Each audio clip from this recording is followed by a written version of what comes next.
అదే ఉండు అని చెప్పి వెళ్ళాడు ఆయన. మళ్ళీ తిరిగి వెళ్ళలేదు. ఇది తిరిగి వెళ్తే మళ్ళీ అలానే ఉండిపోయాడు. మన అగస్త్యవాడు ఇక్కడే ఉండిపోయాడు లక్షారాములు.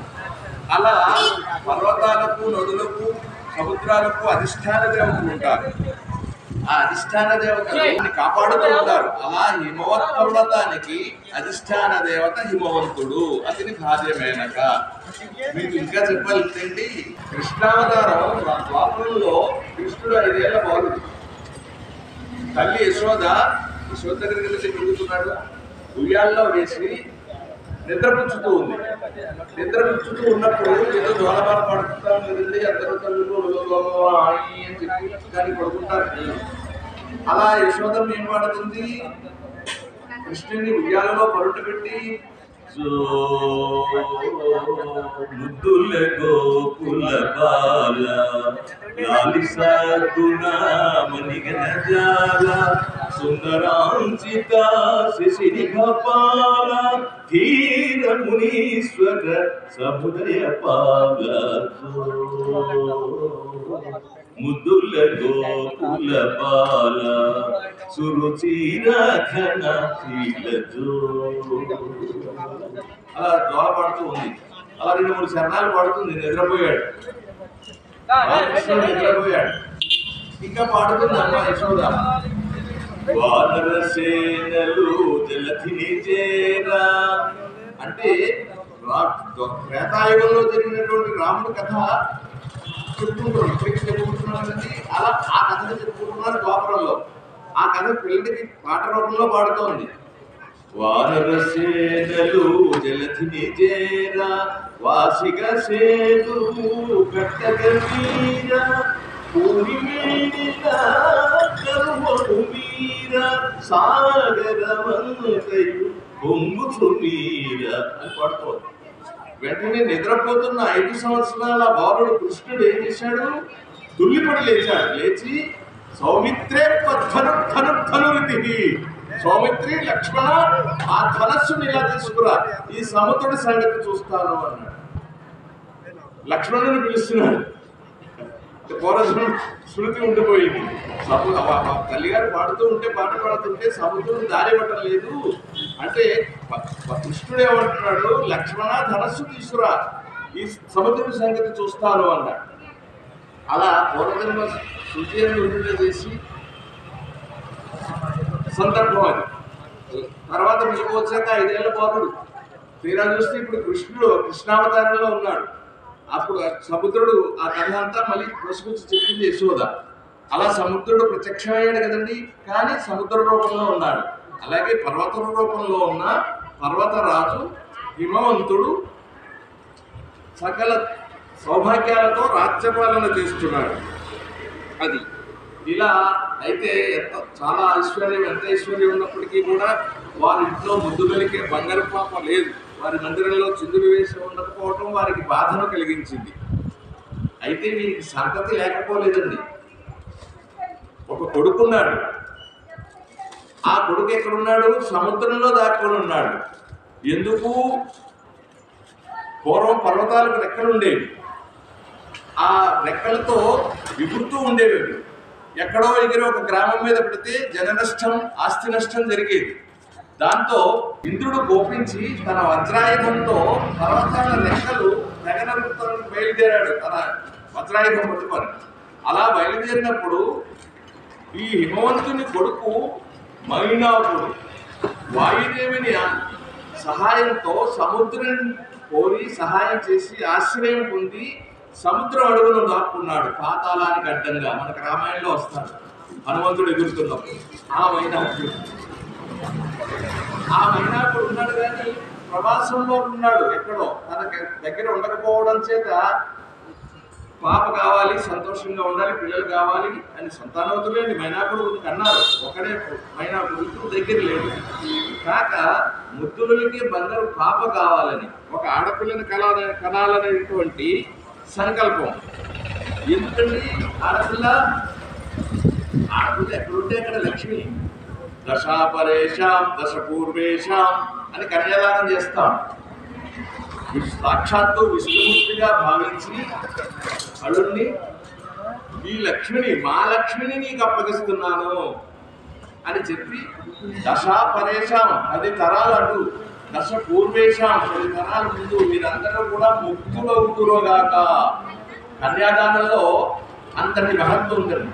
ఇంకా శాస్త్రంలో ఏం చెప్పారో తెలుసా అండి, కన్యాదానం చేసిన వాళ్ళు బిడ్డ ప్రదానాలు కూడా చేయక్కర్లేదు. చేయాల్సి అనుకోండి, చేయక్కర్లేదు, అంత గొప్ప పని చేశారు.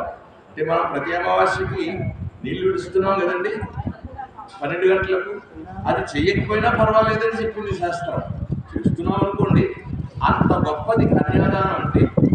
పిల్లనిచ్చి వరుడికి పెళ్లి చేయడం. అలా ఒక ఇంట్లో ఒక పాప ఉండాలి, కన్యాదానం చేద్దామనే సంకల్పంతో పాప కోసం వాళ్ళు ఆరాటపడుతూ ఉన్నారు. అల్లరి చేయుచు తిరుగుచు ఆడుచు పాడుచు ముద్దు ముద్దుగా చల్లని మాటలాడుచు పసందుగా గెత్తుచు పోసినోటుతో మెల్లగా నవ్వుచు గడుసు మేళములు ఆడుచు తేనె జల్లుతో చక్కగా తేనెలుగా పడుతూ ఉంటుంది పాప. అటువంటి పిల్లలేని గొప్ప ఎందుకు కనిపించు శూన్యగృహము మాదిరి. శూన్యగృహము పిల్లలు ఉండాలంటే పిల్లలు లేకుంటేగా అని పిల్లలు కావాలని వీళ్ళు ఆరాటపడుతూ ఉన్నారు. ఏం చేయాలి ఇప్పుడు? తపస్సు చేయాలి, లేకపోతే భగవంతుని ప్రార్థించాలి. కానీ మీరేం చేశారు? సాక్షాత్తు ఆ అమ్మ జగదమ్మనే ప్రార్థిస్తూ ఉన్నారు.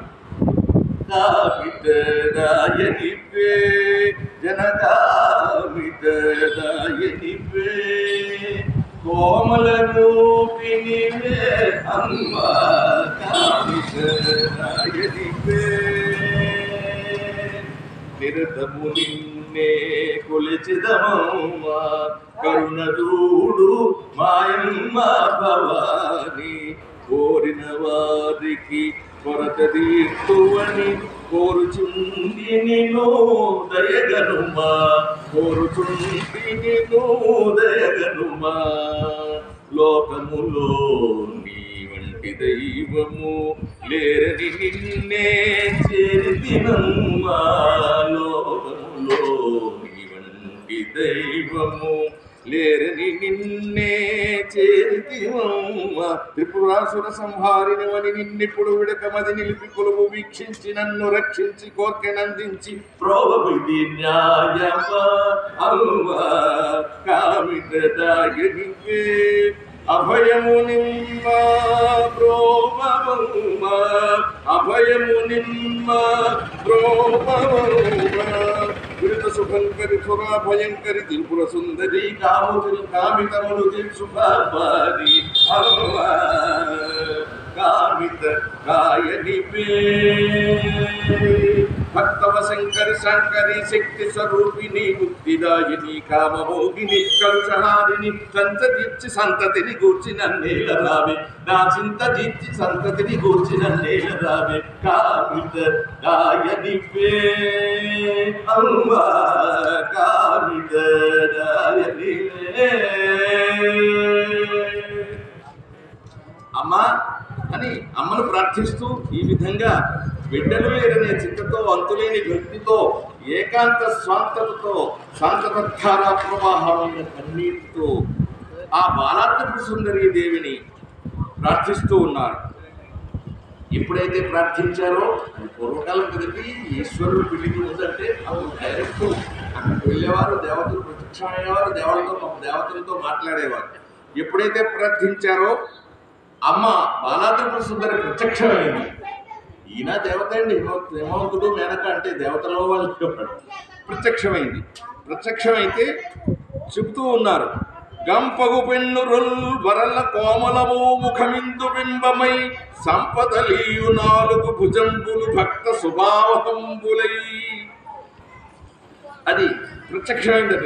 ప్రత్యక్షమై సాక్షాత్కరించి మేనక నీవు పూనికతో చేసినటువంటి పూజలకు సంతోషించాను, సంతసం చెందాను.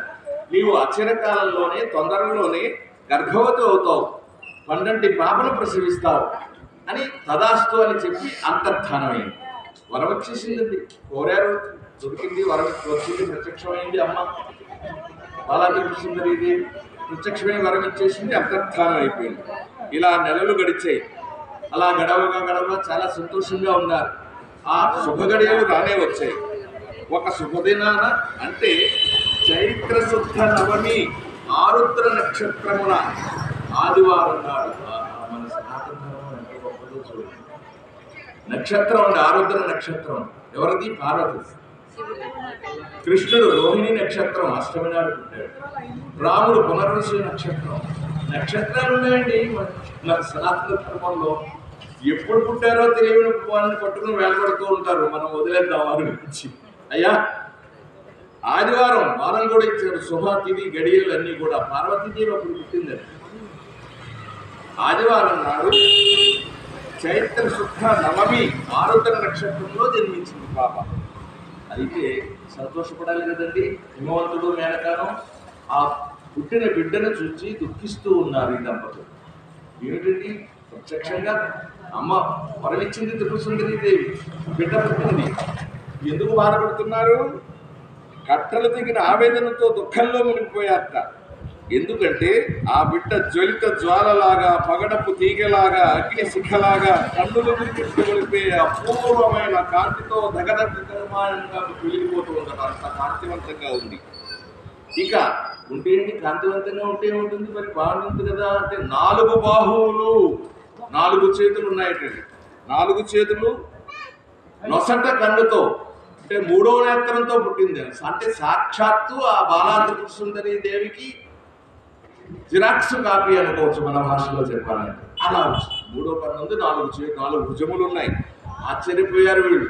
ఆశ్చర్యపోయి అయ్యో ఇలా ఉంటే ఎలాగో అని చెప్పి అమ్మను ప్రార్థిస్తూ ఉన్నారు. మళ్ళీ అయగిరి నందిని నందిత మోదిని విశ్వ వినోదిని నందినుతే గిరివర వంచ శిరోధిని వాసిని విశ్వ విలాసిని జిష్ణునుతే భగవతి వేసిని కంఠ కుటుంబిని భూరి కుటుంబుని భూరి కృతే జయ జయ హే మహిషాసురవర్ధిని రమిత వర్ధిని శైలసుతే విజిత సహస్రకరైక సహస్రకరథా సమరూపకరైకనుతే కృపసుత తారక సంగర తారక తారక సంగర సంగనుతే గజముఖ షణ్ముఖ రంజిత పార్శ్వ సుశోభిత కంజపుటే జయ జయ హే మహిషాసురమర్దిని రమ్యకవర్ధిని శైలసుతే. గజముఖ షణ్ముఖ రంజిత కుమారస్వామిని విఘ్నేశ్వరుని నమస్కారం కూర్చోబెట్టుకుని రంజిత పార్శ్వత పెట్టుకున్న తల్లి బాబు దర్శనం వసంగు. 4 భుజములతో పుట్టింది పాప. నుదుట నేత్రంతో పుట్టింది. మమ్మల్ని కరుణించు అని ప్రార్థన చేశారు. ఎప్పుడైతే ఇలా ప్రార్థన చేశారో 3 నేత్రాలతో అగ్ని వలె ఉన్నటువంటి ఆ బాలిక ముత్తడి బొమ్మలాగా మా ముత్తడి రూపం ధరించింది. అంటే అమ్మ అనుగ్రహించింది. సాధారణంగా 2 చేతులతోనే ఈ కన్ను కూడా మాయమైపోయింది. ఆ దంపతుల ఆనందానికి అవధులు లేవు. ప్రజలంతా కూడా పండగ చేసుకున్నారు. ఆ బాలికకు ఒక శుభముహూర్తంలో నామకరణం చేయాలి కదండి. పార్వతి అని నామకరణం చేశారు. బిడ్డ పుట్టింది 4 భుజములతో. వేడుకున్నారు అమ్మను. అమ్మ కరుణించింది. మామూలు బాలికగా ఉంది, బంగారు రంగు కాంతితో. ఆ బాలికకు పార్వతి అని నామకరణం చేశారు. అది ఇప్పుడు ఒక ప్రశ్న వస్తుంది మనకి. పార్వతి ఇంకా ఇప్పుడు పుట్టే మరి ఈశ్వరుడికి భార్య ఎవరండి అని చెప్పి ఇదంతా కార్యకారణ సంబంధం. ఈశ్వరుడికి సతీదేవి భార్య. దక్ష ప్రజాపతి ఉన్నాడు కదండి. దక్ష ప్రజాపతికి 9 కుమార్తెలు. ఆ 9 కుమార్తెలను సచీదేవి ఇంద్రుడికి ఇచ్చాడు. రతీదేవి మన్మథుడికి ఇచ్చాడు. సతీదేవి ఈశ్వరుడికి ఇచ్చాడు. అలా మునులకి ఈ 100 మందిని కూడా గొప్ప గొప్ప ఋషులకి, కుబేరుడికి, వీళ్ళందరికీ ఇచ్చే పేర్లు కూడా అలాగే పెట్టుకున్నాడు. సచీదేవి, రతీదేవి, సతీదేవి అలా చెప్పి ఆ సతీదేవిని ఈశ్వరుడికి ఇచ్చి పెళ్లి చేశాడు. పెళ్లి చేస్తే ఆ సతీదేవి యజ్ఞానికి వెళ్ళింది. అక్కడ ఆహుతి అయిపోయింది. అది ఒక్కసారి విహంగ ప్రేక్షణ చేద్దాం. కథాదిన వాటిని పార్వతీ కళ్యాణం అంటే పుట్టింది, అక్కడ పెరుగుతుంది, ఇక్కడ కట్ చేసినప్పుడు మళ్ళీ అక్కడికి వెళ్ళారు. అది ఎలా జరిగింది అంటే దక్షుడు బ్రహ్మాండమైనటువంటి యజ్ఞం చేస్తున్నారు. ఆ యజ్ఞానికి దేవతలందరూ కూడా తమ తమ విమానాలతో బయలుదేరుతూ ఉన్నారు. అందరికీ ఆహ్వానాలు వెళ్ళాయండి. అంత అల్లుళ్ళే కదండి, అంత దేవతలందరికీ గుర్తు తెచ్చుకున్నారు. మరి అల్లుళ్ళు అలా అందరినీ పిలిచాడు. ఆహ్వానం వెళ్ళింది. అందరూ తమ తమ కుబేరుడు విమానం, అందరూ దేవతలందరూ వాళ్ళ వాహనాల్లో విమానాల్లో వస్తూ ఉన్నారు, వెళ్తూ ఉన్నారు. ఆ సమయంలో సతీదేవి ఈశ్వరుని భార్య ఏం చేస్తుంది? చిలికెత్తలతో ఉద్యానవనంలో విహరిస్తూ ఉండగా చూస్తోంది. ఏంటి అందరూ సంరంభం జరుగుతుంది, ఎక్కడికో వేడుకలు వెళ్తున్నారు వీళ్ళందరూ అని చెప్పి అనుకుంటుంది. ఈలోగా ప్రత్యక్షమయ్యాడు నారదుడు. సమయానికి వస్తున్నాడు. మీరు అన్ని పురాణాలు పరిశీలించండి, సమయానికి వస్తాడు కరెక్ట్గా. చెప్పాల్సింది చెప్పి మళ్ళీ అంతర్ధానం అయిపోతాడు. మనకి 2 సార్లు వస్తాడు. ఇప్పుడు మొదటగా వచ్చాడు ఎక్కడికి? సతీదేవి దగ్గరికి. అమ్మా, మీ తండ్రి గారు బ్రహ్మాండమైనటువంటి యజ్ఞం చేస్తున్నారు. అదిగో శార్వరి సార్వభౌముడు సపత్ని సమేతంగా వెళుతున్నాడు. అదిగో వాళ్ళు వెళుతున్నారు, బ్రహ్మగారు వెళుతున్నారు, అగో విష్ణువు గారు వెళుతున్నారు. వీళ్ళందరూ తమ తమ వాహనాల్లో వెళుతున్నారు, విమానాల్లో. నేను ఇంకా వెళ్ళలేదేంటన్నా, ఇక్కడే ఉన్నారు. మీకు ఆహ్వానం లేదండి. ఆ మాట మీద సతీదేవి నిరుక్తి అయిపోయింది, స్తంభించిపోయింది. ఎందుకంటే తన ఇంట్లో కానీ తన పుట్టినిల్లు, దక్షుడు తండ్రి కదండి, తన ఇంట్లో కానీ తనకు తెలియకుండా జరుగుతుందా? అరే ఇంటికి ఇప్పుడు జరుగుతుంది అని చెప్పి ఆశ్చర్యపోయింది. దానికి నారదుడే ఏం చెప్తున్నాడు? అమ్మా, నీకు తెలియలేదా? ఆయన కార్యభారంతో మీ తండ్రి నీకు కబురు పెట్టకపో ఉండొచ్చు. తల మొక్కలు అయిపోతూ ఉంటాడు కదండి, యజ్ఞం చేస్తూ ఉంటే అటువంటి కార్యభారంలో నిన్ను మర్చిపోయి ఉండొచ్చు. ఒకవేళ నువ్వు కూతురు అని కదా, కూతురు ప్రత్యేకంగా పిలిచేది ఏమిటి అని మర్చిపోయి ఉండొచ్చు. అందరూ వెళుతున్నారు, అందరూ వెళ్ళి నువ్వు వెళ్ళకపోతే బాగుండదు కదా అని చెప్తున్నాడు. నువ్వు వెళ్ళాలమ్మా, నీకు పుట్టిల్లే కదా, అందరూ వెళితే నువ్వు రాలేదని వాళ్ళంతా ఏమనుకుంటారు, నువ్వు వెళ్ళు తల్లి అని చెప్పేశాడు. అంతర్ధానం అయిపోయాడు. ఎప్పుడైతే చెప్పి ఇలా అంతర్ధానం అయిపోయాడో వెంటనే సతీదేవి ఏం చేసింది? పుట్టింటికి వెళ్ళడం సరదా కదండి, అందులోనూ అక్కడ శుభకార్యం జరుగుతుంది, యజ్ఞం జరుగుతోంది. వెంటనే వెళ్ళింది ఈశ్వరుడి దగ్గరికి.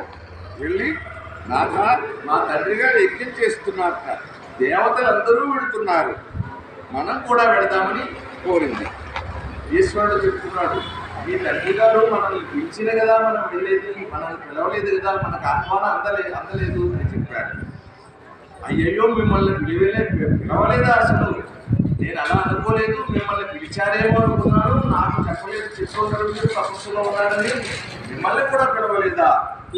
యజ్ఞ ఫలదాత అయినటువంటి మిమ్ము కూడా పిలవకుండా యజ్ఞం ఎట్లు నెరవేరుతుంది స్వామి? అయినా కబురు మనకు చేరలేదేమో, పంపించుంటారు కబురు, మనకి పోస్ట్ లేట్ అయి ఉంటుంది, లేట్ అవుతుంది కదా ఒకసారి, మనకి చేరలేదేమో కబురు. అది నా ఉద్దేశం. మనం వెళ్ళినట్టయితే మా అమ్మా నాన్న చాలా సంతోషిస్తారు. మా తోబుట్టువులు అందరూ వెళ్ళి నేను లేకపోతే మా అమ్మ చాలా బాధపడుతుంది, మాతృహృదయం కదండి, చేత మనం వెళ్దాం అని చెప్పి అడిగింది సతీదేవి.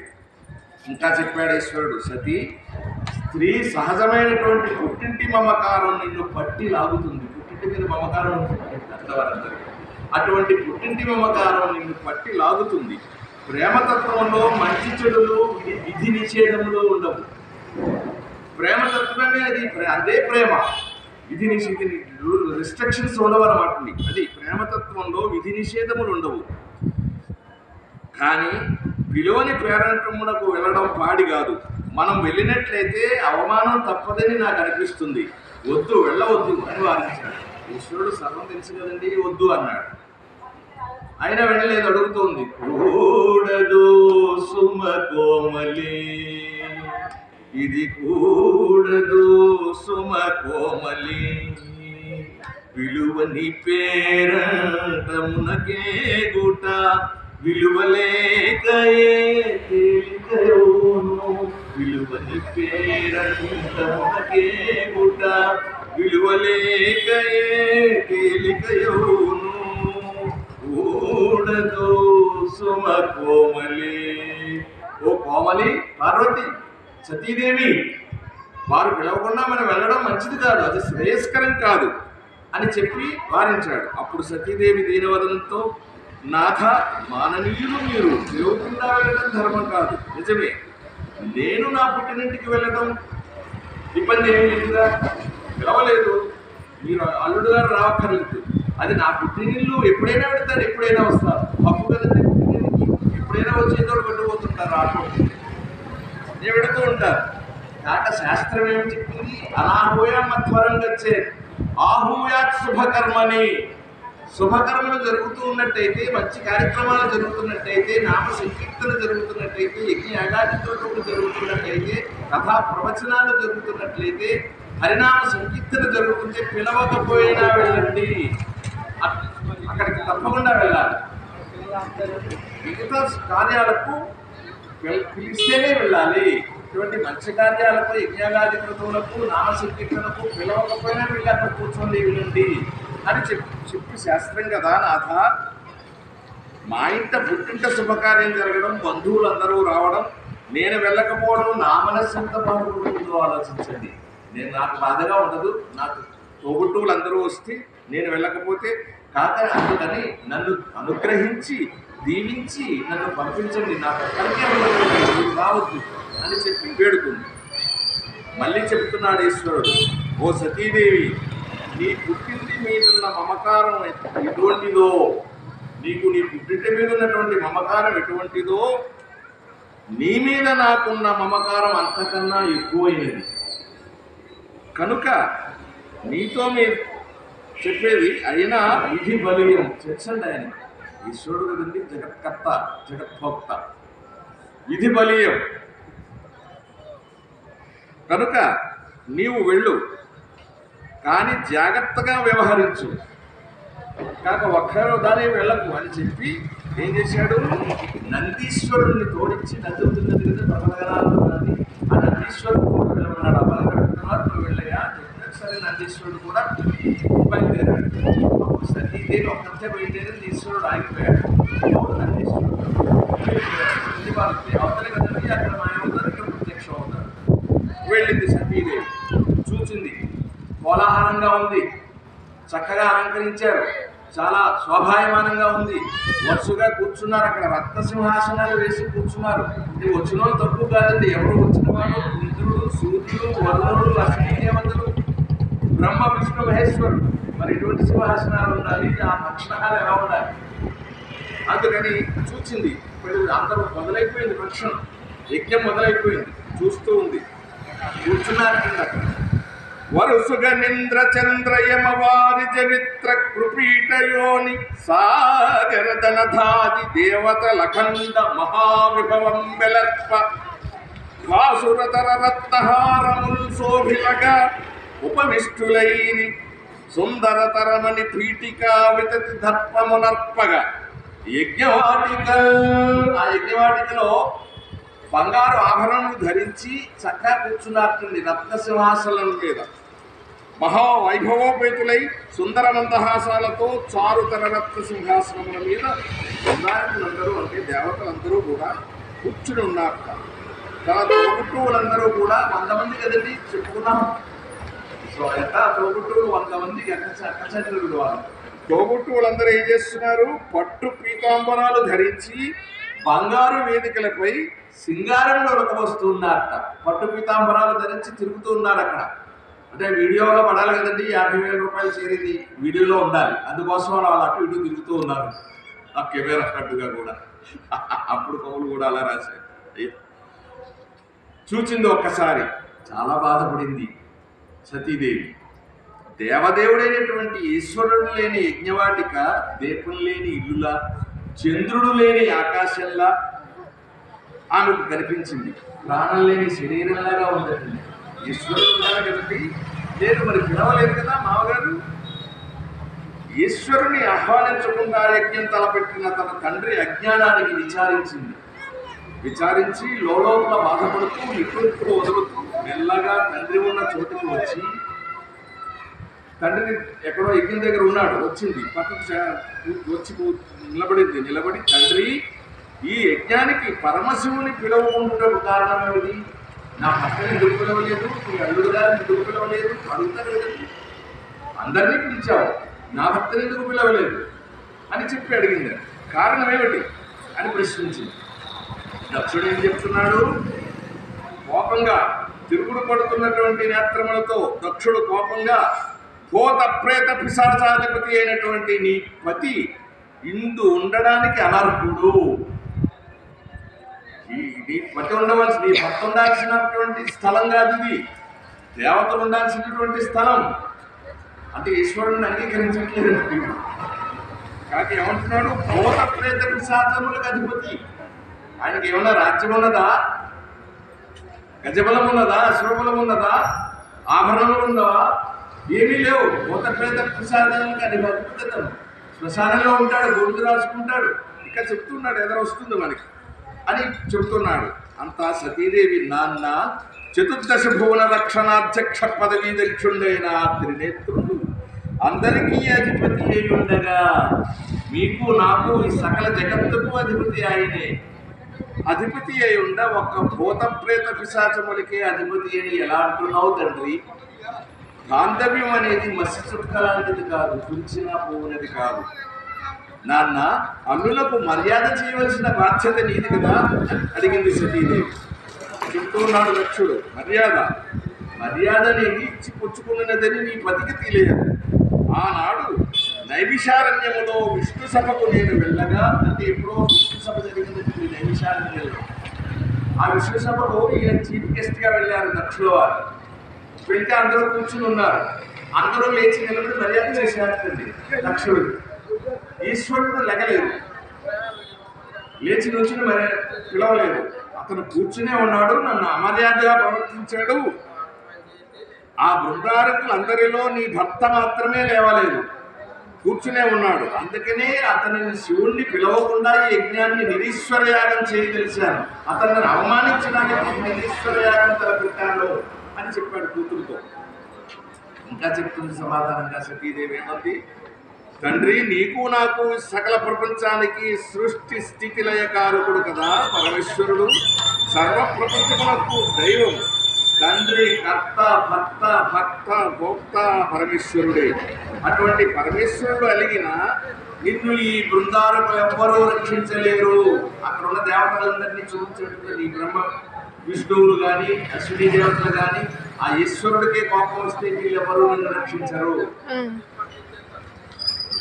అలుగుటే రంగని అజాత శత్రుడే అలిగినాడు అన్నట్టు రానికే కోపం వస్తే ఇంకేముంది, ప్రపంచం తల్లకిందులు అవుతుంది అని చెప్పి తండ్రిని అడుగుతూ ఉంది. కోపం వచ్చింది దక్షుడికి. ఓ సతీ, ఆగక్కడ, నిన్నెవరు రమ్మన్నారు ఇక్కడకు? ఎవరు రమ్మన్నారని వచ్చావు? విలువని పేరంట మనకు తగుదునట్టు వచ్చి ఇక్కడ కబుర్లు చెబుతున్నావా? తగనివారు మీరు. నీ మగనికి ఎంత తల పొగరు, నీ భర్తకి ఎంత పొగరు? చూడడు, మాట్లాడడు, కనడు, వినడు. అతని నీడ కూడా ఇక్కడ పట్టడానికి వీల్లేదు అని చెప్తున్నాడు కూతురు. తన అల్లుడే అతను కనబోడదు, అతని నీడ కూడా చూడటానికి లేదు. సాగరధనధాది దేవత లఖండ మహావిభవం వెలర్ప వాసురతర రత్నహారముల్ శోభిలగా ఉపవిష్టులైరి సుందరతరమని పీఠికా వితతి దర్పమునర్పగా యజ్ఞవాటిక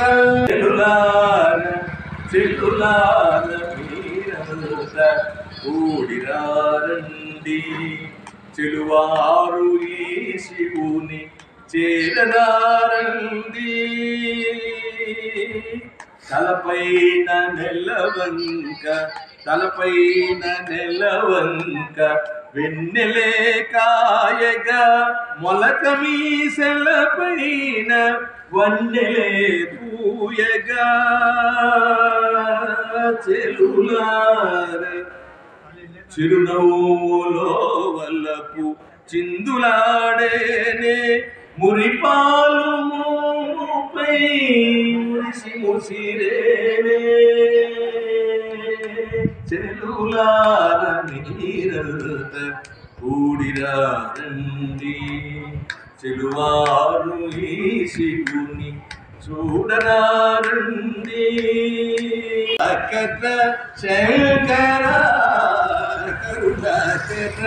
శంకర పన్నగ భజన పాతకనాశన పన్నగ భజన పాతకనాశన దీన జనావన దీన శరణ్య దీన జనావన దేవ శరణ్య కరుణాకర శంకర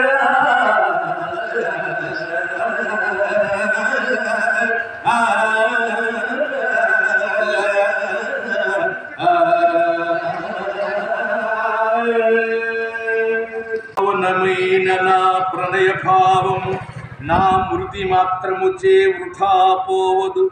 దుఃఖ భార పరిపూరితమైన ఈ తనువున్ త్యజించెదన్. నీకగు లోకమి నాకు గోడనకుటంగావుత. అచ్చటన్ పడయగలిగెద నా ప్రణయంపు సౌఖ్యములు. కాలకంఠ కఠోర కంఠమూల విషగ్ని కీలలు చెలరేగి రాలెనగ. దుర్భర పాదోది గర్భ నిర్భిచ్చమై పడమగ్ని పొంగుచు వచ్చెనగ. చట చట రావ సంచలిత సర్వ దిగంత భాగై రామగ్ని ప్రళయ భయంకర ప్రబల సంజనితులో కోటి భాస్కరుల్పై బడిరనంగా. జగతి రగిలి పొగుల భగ భగ మంటలు మింటనంట పొగలు మిగులరేగ. సర్వగీర్వానహంకారుడై వీరభద్రుడా విభ్రవించే. అరయని ముందడుగిడరా, అరయని ముందడుగిడరా. కరకుమతుల నరకుమురా ఎల్లలోకములు నల్లడిల్లగా. ఎల్ల సురలు పిల్లి పారగా. దురావేశమున పరాత్పరుని నిందించు మంచుమురా. దురావేశమున పరాత్పరుని నిందించు మూర్ఖుమల మనగించుమురా. హరహరయని వందడిగిడరా. సురాధిపతులే తిరోగమించగా పురోగమించి సాగుమురా. హరహరయని ముందడుగిడరా, అడుగిడరా, అడుగిడరా. చూపుమా నాపై రయముగాను కావుమా. రయము చూపుమా నాపై రయముగాను కావుమా. మనసున నీ రూపము నిలపితిని ఓ ప్రియా. దయను చూపుమా నాపై రయముగాను కావుమా. ఇసదుని సంకల్పములేనిది గట్టిపోచయును. కారణ కారణ పృథ్వీరేపపాటు మాత్రముననే పేరు లేకపోయే నీ తలపునా. అది నిధు నరగనేల పిపీలికాది బ్రహ్మ పర్యంతము నీవే. అది నిధు నరగనేల పిపీలికాది బ్రహ్మ పర్యంతము నీవే. అది ఎరుంగరు పురముజెందరు భూమిని కొందరు. వివేకమున వర్తించడమని కడు బిర్రవీగెదరు కాని తుదకు మరి ఏ వేళకేది సంభవించినో తెలియదాలెంత వారలైనా. కదలదు నీ సంకల్పములేనిది గట్టిపోచయును. రావోయి రతిరాజ రమణీయ తేజ. చేతులారగ నీకు చేసేము పూజ. గుండెలను మీటుని కుసుమ బాణాలు. పంటలను పండించు వలపు వసనాలు.